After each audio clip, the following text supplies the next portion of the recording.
you're just seeking attention and you must have enjoyed it.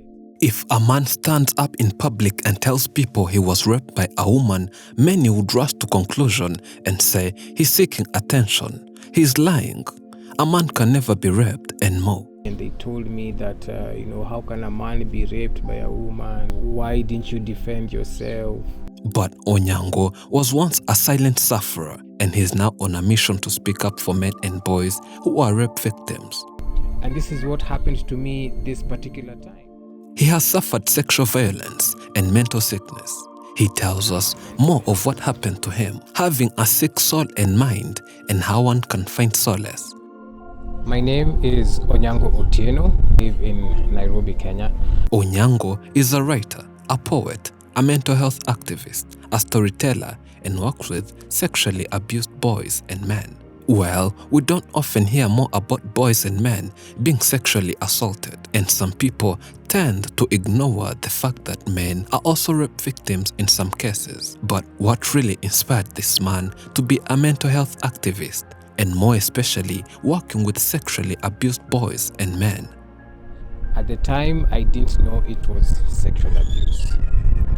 In December 2009, I was at home with our house help, and I remember my parents had gone off to work, and this house help was still new in our home. After coming from school, having tea in the evening was normal, but the house help kept coming closer to the little boy by then, and he never cared. Sometimes she'd make some tea. So this particular day I came home and I found that she had made some tea with mandazi in the evening, and I just thought it's one of those situations where she was just making tea for the house. But this particular day, things were a little different.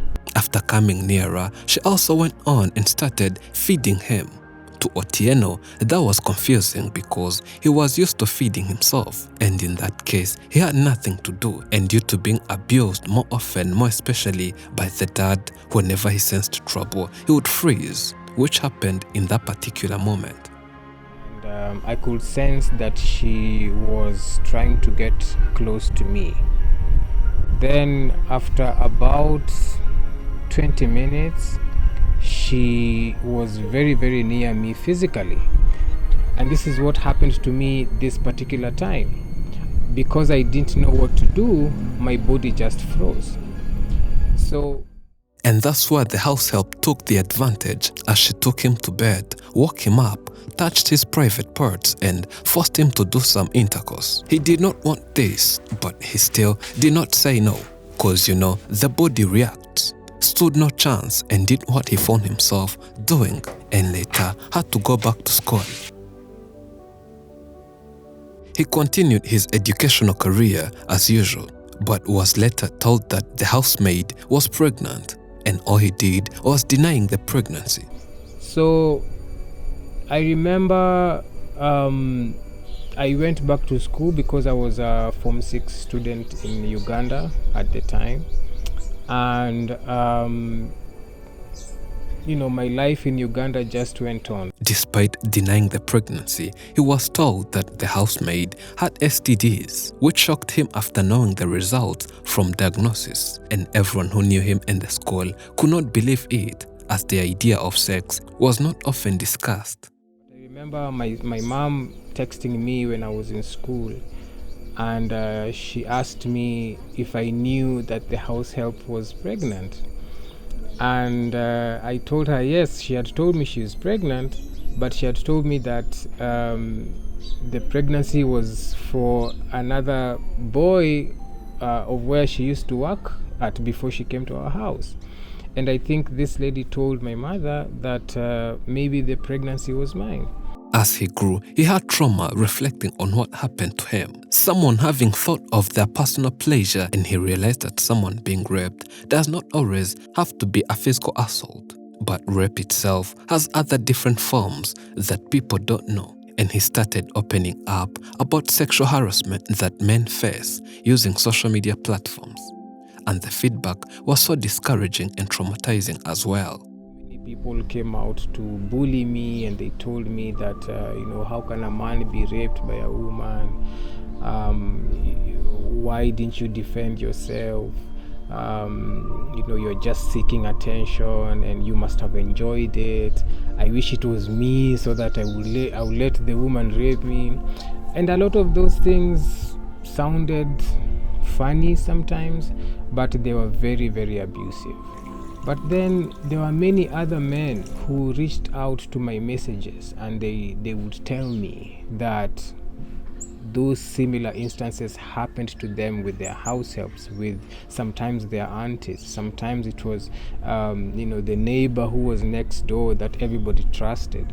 And some of them even told me that they are struggling with intimacy in their marriages because of the trauma they've been carrying of the sexual assault that happened to them when they were 17, when they were 16, when they were 5, when they were 10, and they've never been able to come out to say that they had been sexually assaulted as men, because our society does not think that men can be sexually assaulted. And that led to opening a safe space which he operates after hearing that there are a lot more people who experienced what he went through, but remain silent because of the mindset that men can't be raped, and whoever the first such is a coward. He learned that our society today needs to be open about this conversation because there are a lot of silent sufferers.